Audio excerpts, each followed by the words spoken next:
Greetings, my fellow freedom lovers and sovereign thinkers. Thank you for tuning to LO3 Podcast.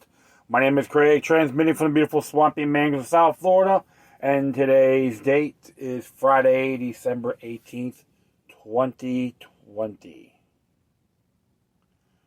Oh, yes, and next week, Christmas. So it'll be interesting. Looks like they're trying to cancel certain events and even New Year's. Because the whole hysteria of COVID-19. The 24/7 excuse for everything. This is funny when you have elected knuckleheads believe they're above everybody else. Nothing new at all. Well, I say, hey, don't comply. Go out there and celebrate and pay attention, of course. Yeah, it looks like there's potential cyber warfare attacks on the United States. They say many of them from the Chinese Communist Party. And, what was I going to say? Yeah, I like to make this little thing about David Knight being terminated from InfoWars. And I know there were some claims on their side. They have budget issues and things are pretty tight.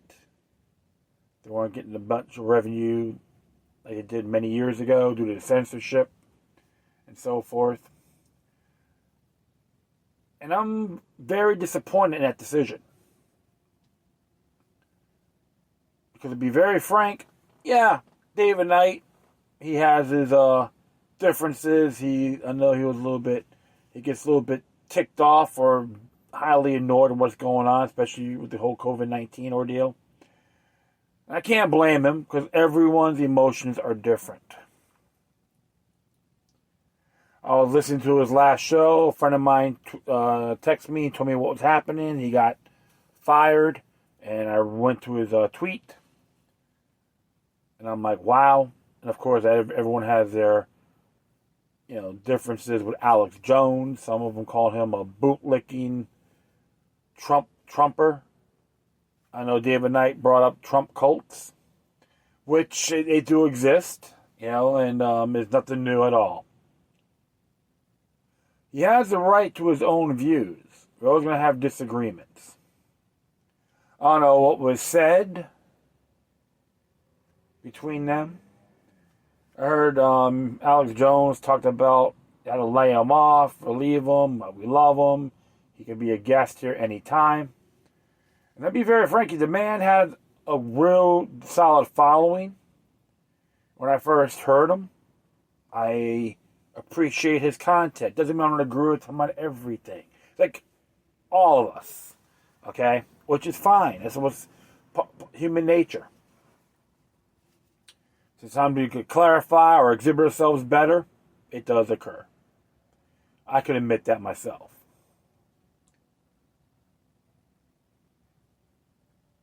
And that's why I'm like, wow.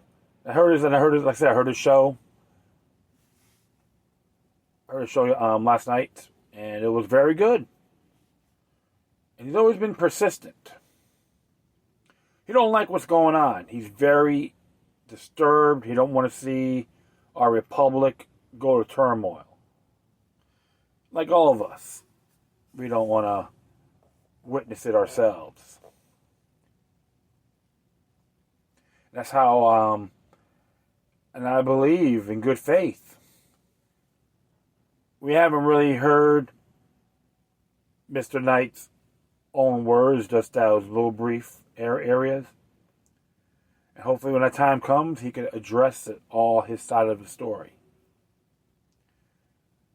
And he's still got a lot of good support. I'm expecting people to check out his show. I think it'd be good for him. I can say this, with all due respect, Alex Jones chose poorly. And he did. He had his, and of course, Mr. Jones has his mishaps, his faults as well. But this is one thing I can say, it can affect the movement, jeopardize InfoWars. Mike Adams made his own thing as well. And I heard his side, and I'm going to respect it. And it's we all have our differences. But the bottom line, when you have good allies on a common cause, you want to stick with them. Terminating someone immediately, according to Mr. Knight's tweet, is not very pleasing. So, and even a person like myself is no Trump worshiper. But if he's right, I'm going to support it. If he does something wrong, I'm going to criticize it. And that's a good thing. If you have this "do know me wrong," Mr. Trump, President Trump does no wrong, then you emulate yourselves as an Obamanoid. People believe Barack Obama did no wrong. It's a form of hero worship. Jim Jones syndrome.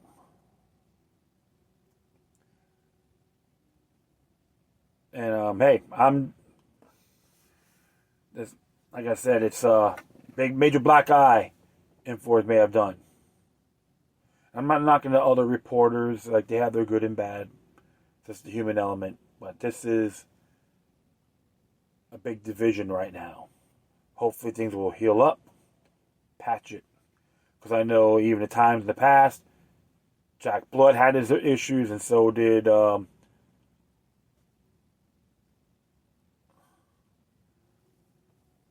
we're a change. What's his name? Oh shoot, right on top of my head. I'm sorry. I just I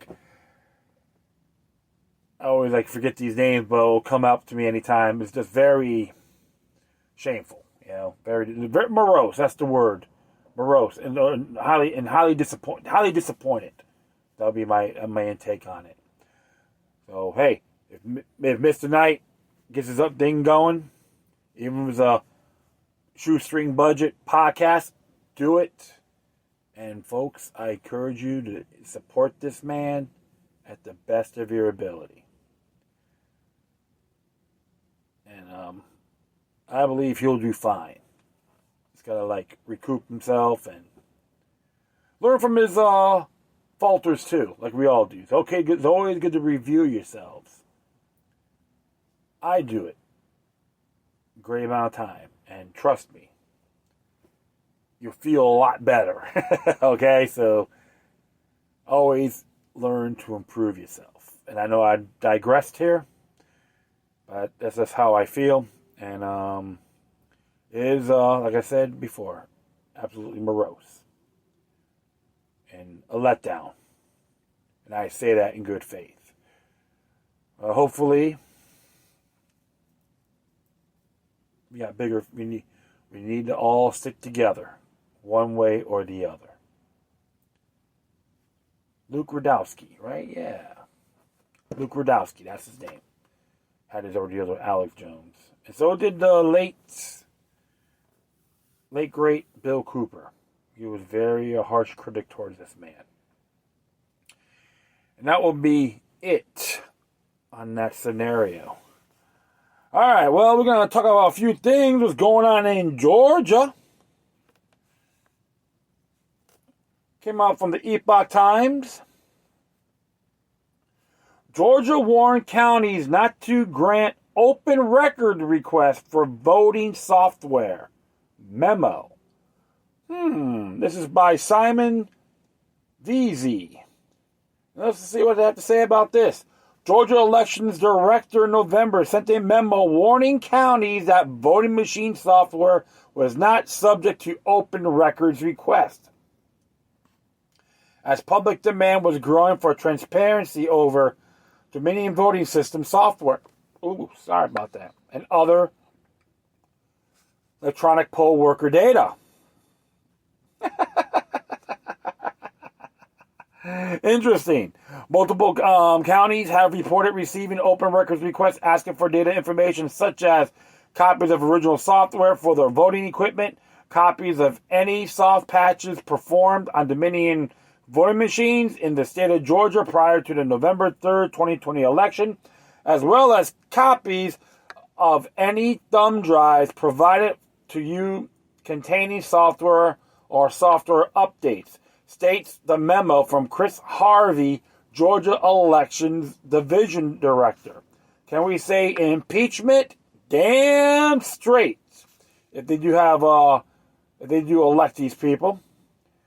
Under the Open Records Act, providing copies of software updates, or thumb drives containing software or software updates is not subject to open records request, the memo says.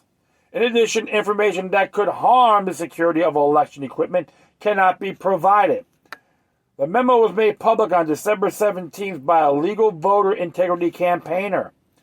The Secretary of State's office declined to comment on the matter, but do not deny the authenticity of the letter when contacted by the Epoch Times.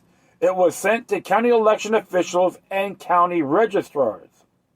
The memo also told them they could not release information in no ink poll book log files. It contains information protected under the Georgia Trade Secrets Act and the Open Records Act.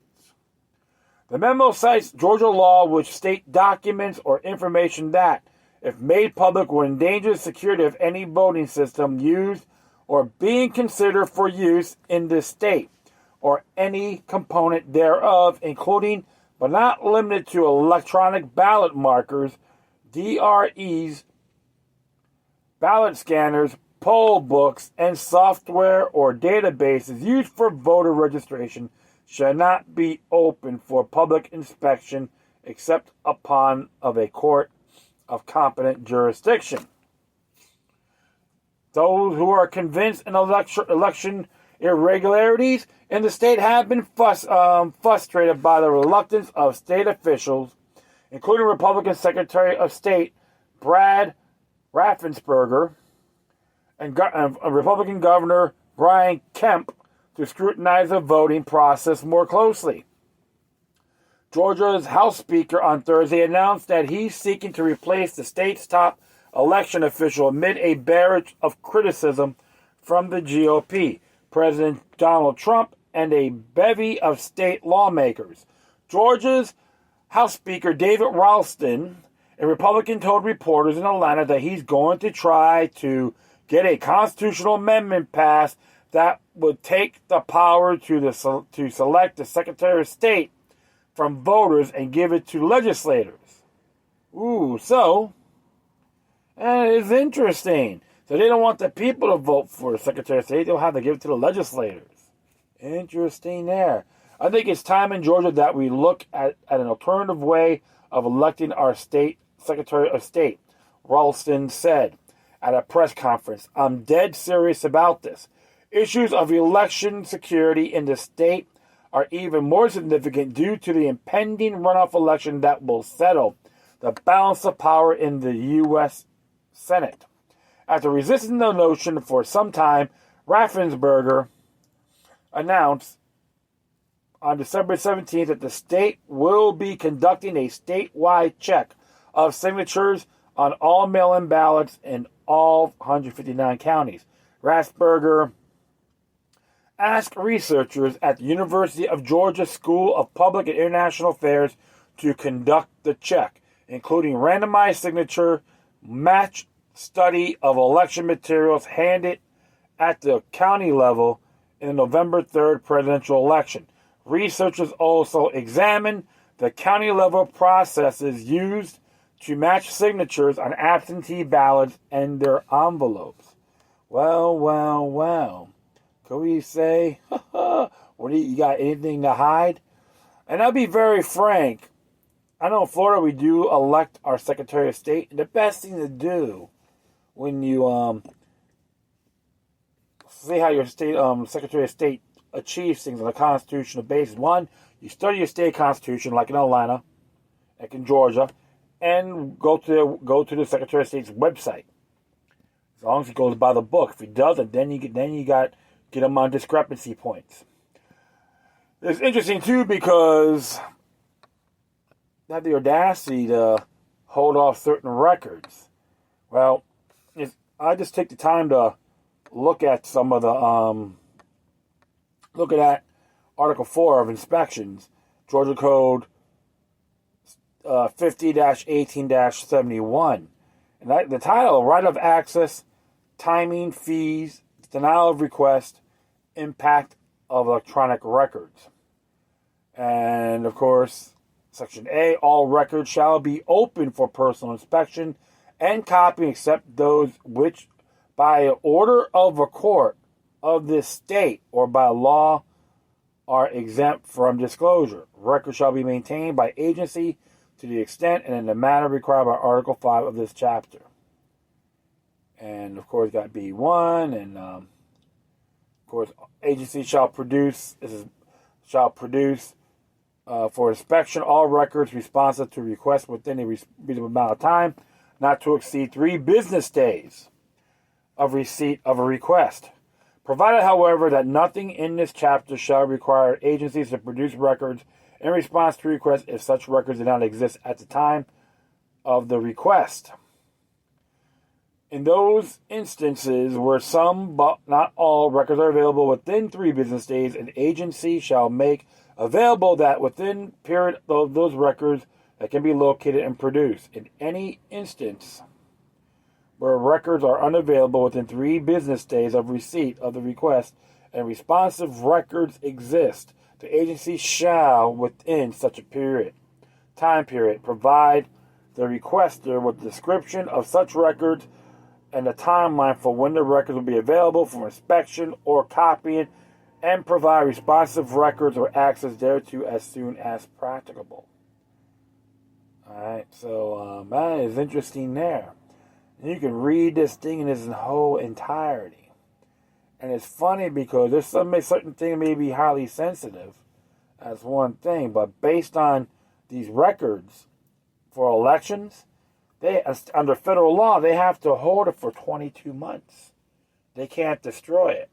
And like I say, there's a great case that happened in Broward County, Florida. Tim Canova, which they call him a progressive maverick, challenged Brenda Snipes because he was looking at the records in the primaries of when he ran against David Watson Schultz. And they made a claim they didn't have the records. They were destroyed under that 22-month threshold. He took them to court, and he used the Sunshine Law of Florida, which I believe was Florida Constitution Article 1, Section 24. And I believe it was Chapter 112 as well. And the judge favored him. I don't know why Brenda Snipes didn't go to jail for a year, pay $10,000 fine or both. So, I can tell you that. And I met Mr. Canova. He is a good gentleman. We had a good discussion. Of course, we have our differences too, but I'm not going to get mad at him. It's just different mindsets. But I loved what he did. He stood for principle, not just for himself, but for the district's best interest. Okay, Broward County's best interest, and the District of Florida. And I always commend him for that. When I read about that, someone sent it to me. I read it. I'm like, damn straight. So they have to hold it for 22 months now, folks. And if you got 3 days request, and Dinkleberry said hold them off, null and void, buddy. Right there, you're showing where you stand for, and you're breaching your oath of office. There's nothing highly sensitive in this matter, but people have the right to look at those records. There's no excuses. So the folks in Georgia, keep it up. And it looks like, too, many people a little bit down. Oh, no, Trump's not going to make it, this and that. I go, look, this guy, you really got to pay attention. All these people that had that in the memo, they're sending it to their elected servants for January 6th.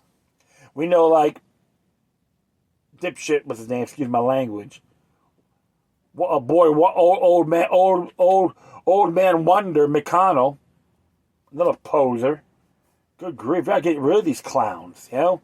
And he's trying to back it off. What's the matter? You sold your soul to the New World Order as well, Junior? With the CCP, New World Order approved? Let us know if you are a bend over Bob to the New World Order. If not, where's your I love Al Gore button while you're at it?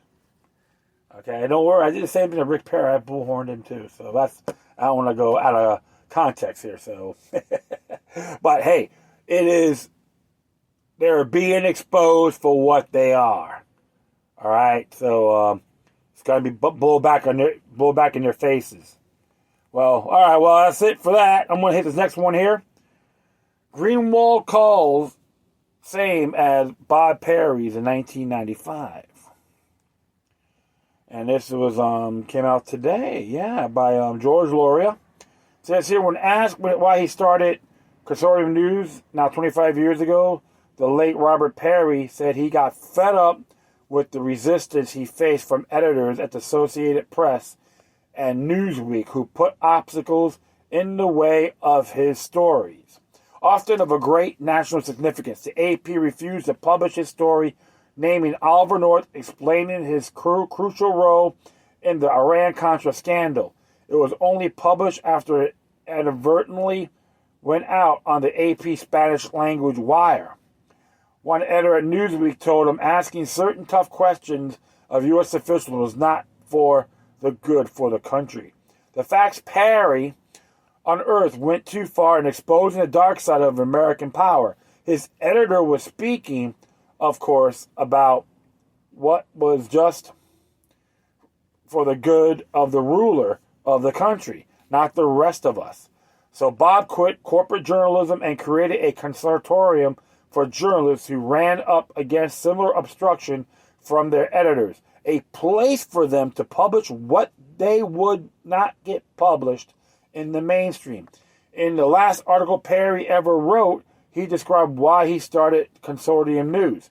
The point of Consortium News, which I found in 1995, was used to the new medium of the modern internet to allow old principles of journalism to have a new home, i.e. a place to pursue important facts and giving everyone a fair shake. But we're just a tiny pebble in the ocean. In that last article, he described the details what has gone wrong in mainstream journalism, particularly its increasing partnership.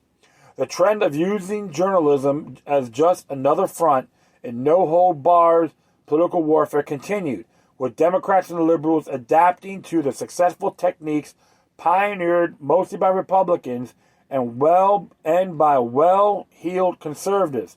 More and more I would encounter policymakers, activists, and yes, journalists who cared less about a careful evaluation of the facts and logic and more about achieving a preordained geopolitical result.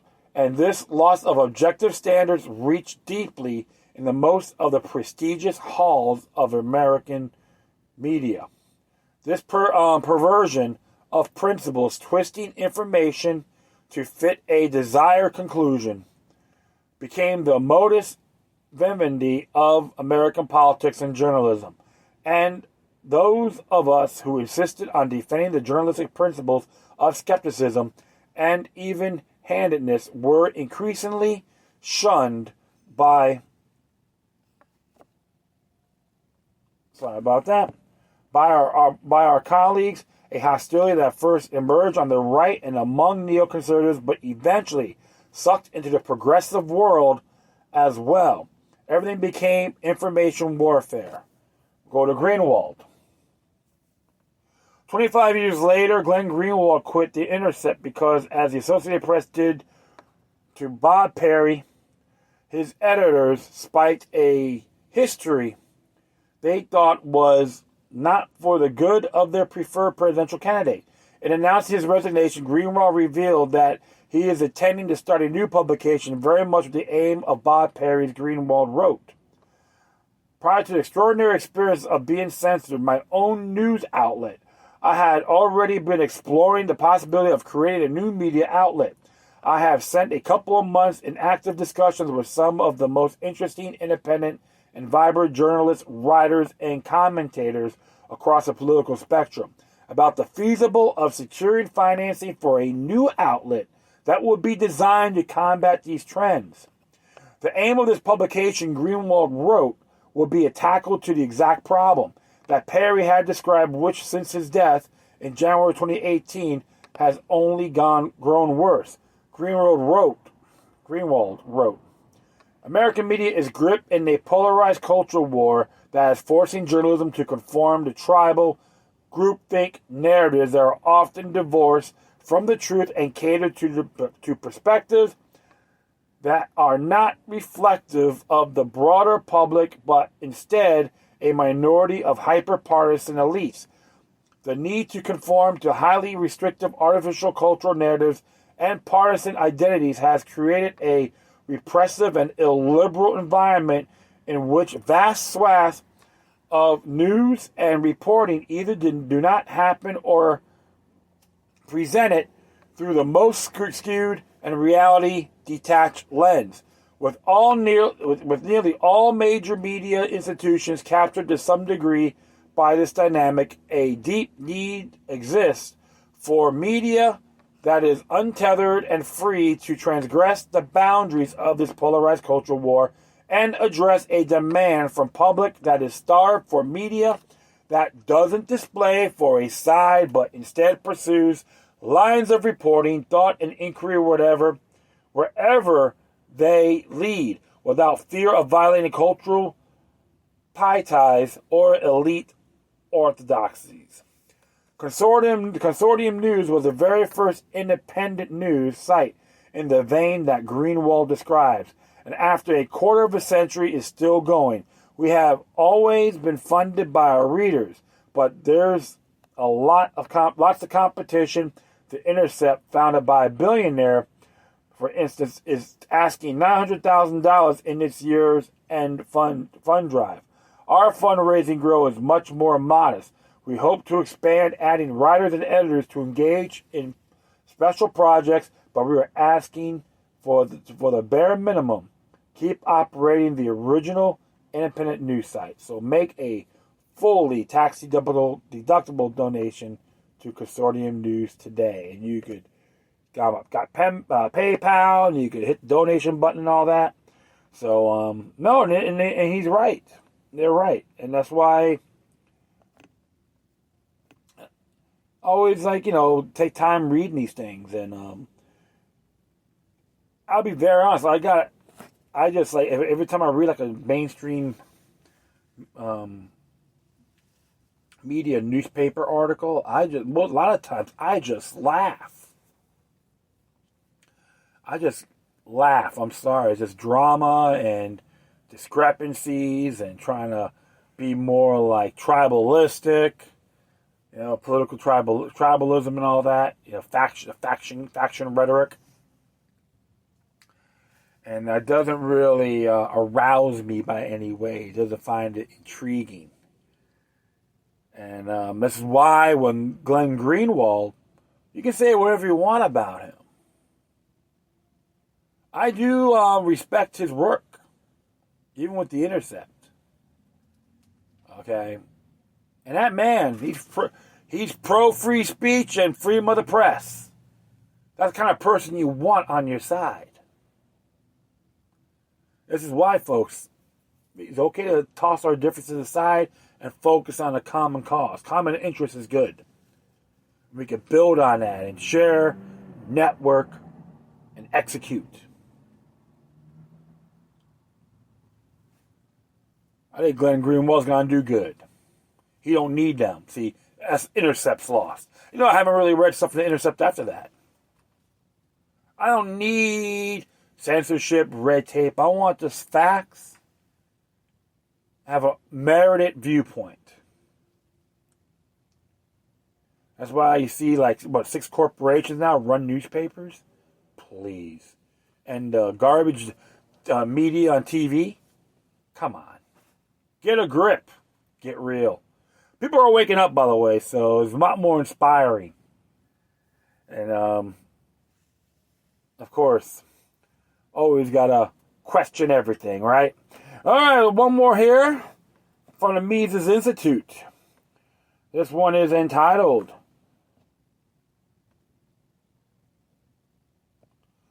How the State Spreads Mass Hysteria. This came out yesterday. It's by Philip Baggis. It says here, the history of mass hysteria or mass sociogenic illness is fascinating. Cases of mass hysteria have been documented since the Middle Ages. Let me just mention a few of the more recent cases. When the radio play by Orson Welles' War of the Worlds was broadcast in 1938, shortly after the suspension of the Munich Agreement. The play allegedly caused panic among listeners who thought they were under attack by Martians. Another intriguing case is an episode of Portuguese TV called Strawberries with Sugar. In this episode, the characters were infected by a life-threatening virus. After show, more than 300 students reported similar symptoms as the ones experienced by the TV show characters, such as rashes and difficulty breathing. Some schools even closed. Portuguese National Institute for Medical Emergency concluded that the virus did not exist in reality and that the symptoms were caused by mass hysteria. Yep, psychological warfare, right? Similarly, on Emirates Flight 203 in September 2018, dozens of passengers started to believe they were sick after observing other passengers with flu-like symptoms. As a consequence of the panic, the whole flight was quarantined. In the end, only a few passengers had a common cold or seasonal flu. It is well known that there exist nocebo effects, which are the opposite of the placebo effects. Due to the placebo effect, a person recovers from an illness because she expects to do so. When we suffer a nocebo effect, on the other hand, we get ill just because we expect it to become ill. In a self-fulfilling prophecy, the expectation can cause the symptoms, anxiety, and fear exacerbated this process. Mass hysteria can cause people to have symptoms. Moreover, hysteria, be it collective or not, makes people behave in ways that prudent persons not affected by the hysteria would likely consider absurd. It is open for empirical research to investigate if and to what extent the world has been suffering from mass hysteria during the COVID-19 pandemic. We all have seen people hoarding toilet paper, wearing masks while driving alone in cars, or have heard stories of people virtually not leaving their houses for months. We also know people who are scared by the virus even though their own risk of death is minuscule. While investigating the possibility of a corona mass hysteria is certainly interesting, I would like to focus here on a more fundamental question, namely the extent to which the existence of the state can exacerbate mass hysteria. Certainly, there can be cases of mass hysteria in a free society due to the negativity bias of the human brain. We focus on negative news and suffer psychological stress when we think we are not in control. This may happen also in a free society when negative news prevails. Yet, in a free society, there exist certain self-corrective mechanisms and limits that make it more difficult for mass hysteria to spiral out of control. As a corrective mechanism, there exist well-known strategies to reduce fear and anxiety. In a free society, people are free to make use of these strategies. One can release tension from one's body through sports and exercises. Moreover, it's essential to find distractions from the negative news and socialize. In a free society, these distractions abound.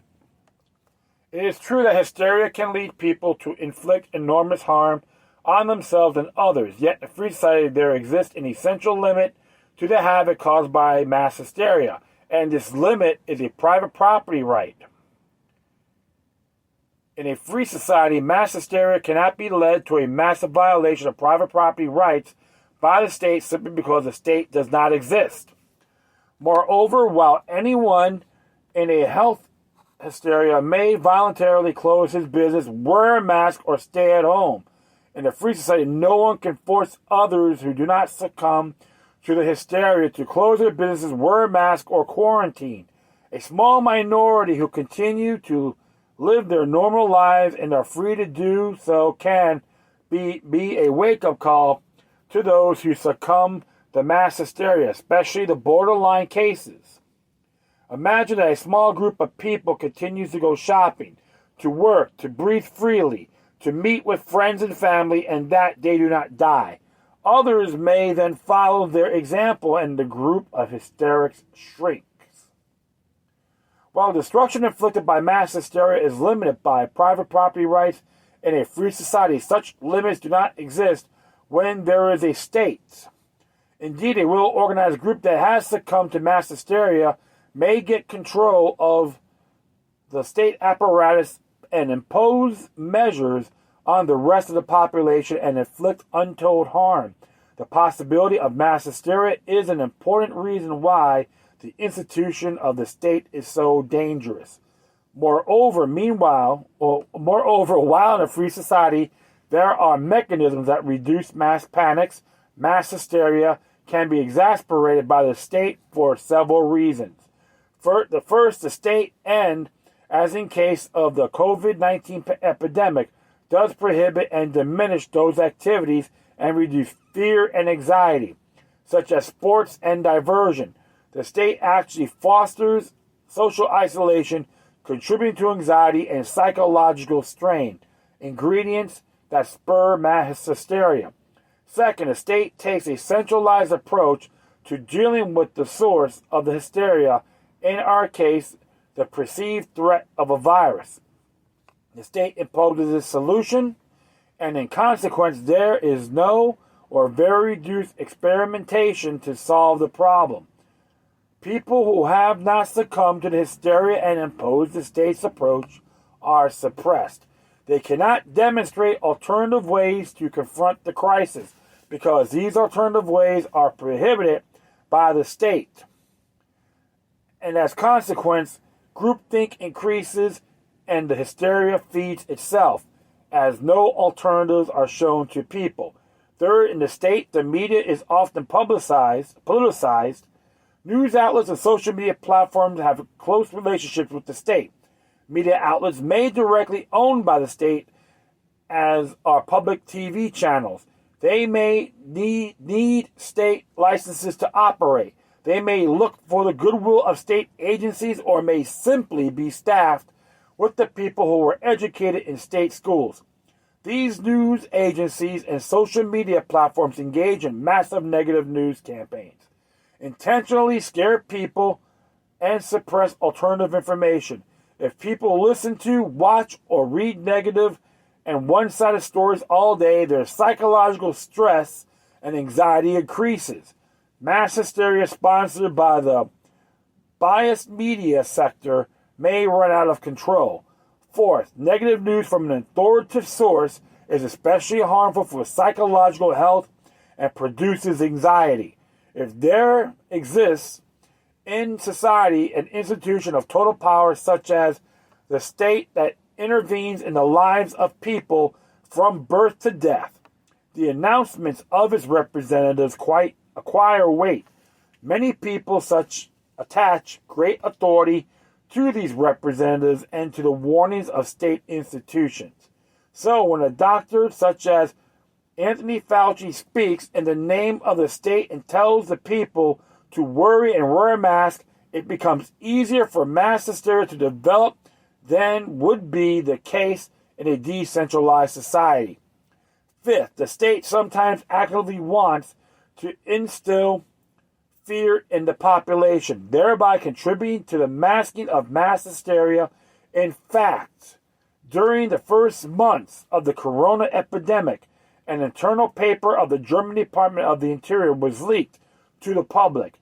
In the paper, the experts recommend that the German government instill fear in the German population. The paper recommends increasing fear with 3 communication measures.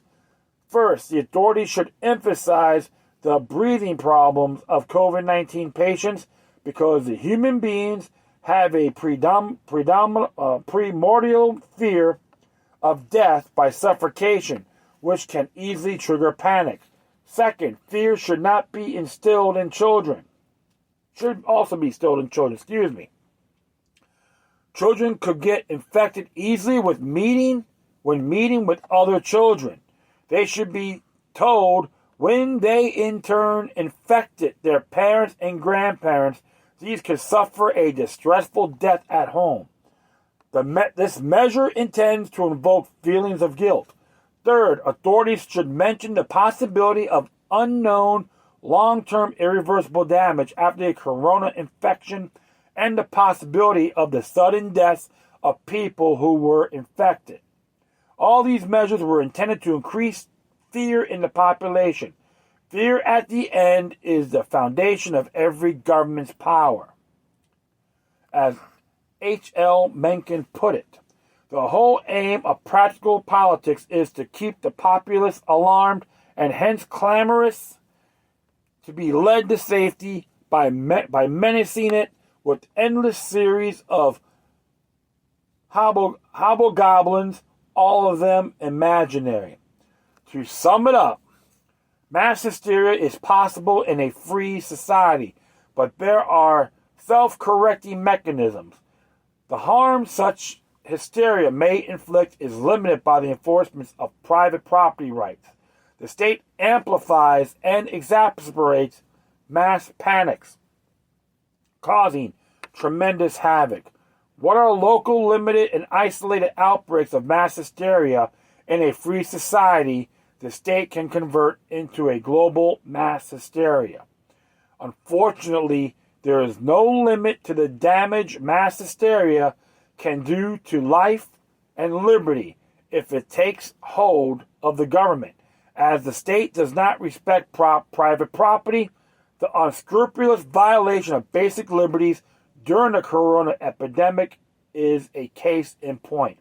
The possibility of mass hysteria is another reason why the state is such a dangerous institution to have.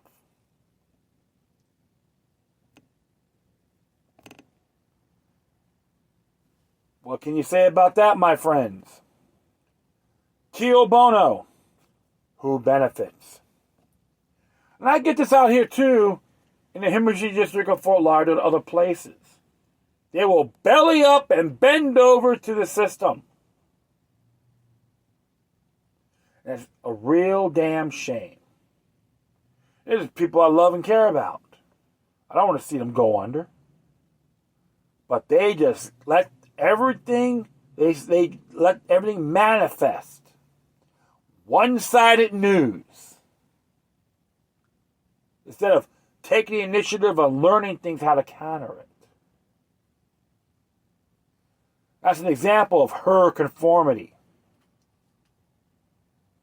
And that's very treacherous to yourself and loved ones. Using Edward Bernays' book, Propaganda. Self-explanatory. If you haven't read it, check it out. Bottom line is this, folks. We all got to be responsible. Be vigilant. Spiritually, physically, emotionally. And let them know who's the boss. If you let them tread on you, then you have no merit, no integrity. It's time to call out these clowns. I do it all the time. I have no shame of it. You shouldn't either. I can tell you one thing.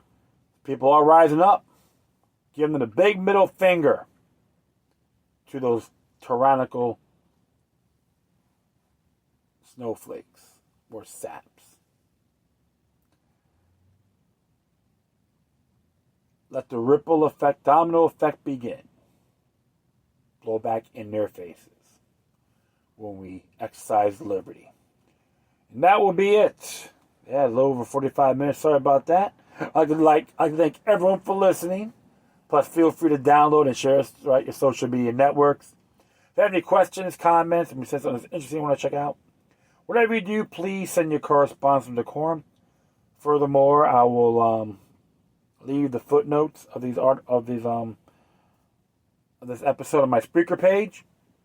And if you want to contact me, you can hit me at lookandluck3@gmail.com or lookandlucknumbers03@protonmail.com. And if you want to donate, you can hit me at paypal.me/lookandluck3. Support all the other sites I've addressed. If you can do some donations, that'd be great. Because we all got to stick together in this. And if you want to see me on other sites where I'm at, just type in Loki Luck 3 or Loki Luck or Roman numeral 3 or Loki Luck Roman numeral 3 podcast. I am on Float, by the way, and I'm on Float, and so we. Okay, so I still got to get the knack of it, and I can see if people do some contributions. That'd be great. Trying to get my contact, create revenue on that through what do you call it? Bitcoin and so forth. So I'm just everything for me is trial and error, and I'm on PocketNet as well. So hey, hit that like button on my show wherever you're at. Hit that like button, including my Spreaker page. It's time to jack it up a little bit, All right, once again, thank you for your time. Plus, always remember that demoniac resistance is healthy for the soul and can liberate humanity. Until next time, take care of yourselves. Keep on spreading the love. And may your guardian spirits be with you.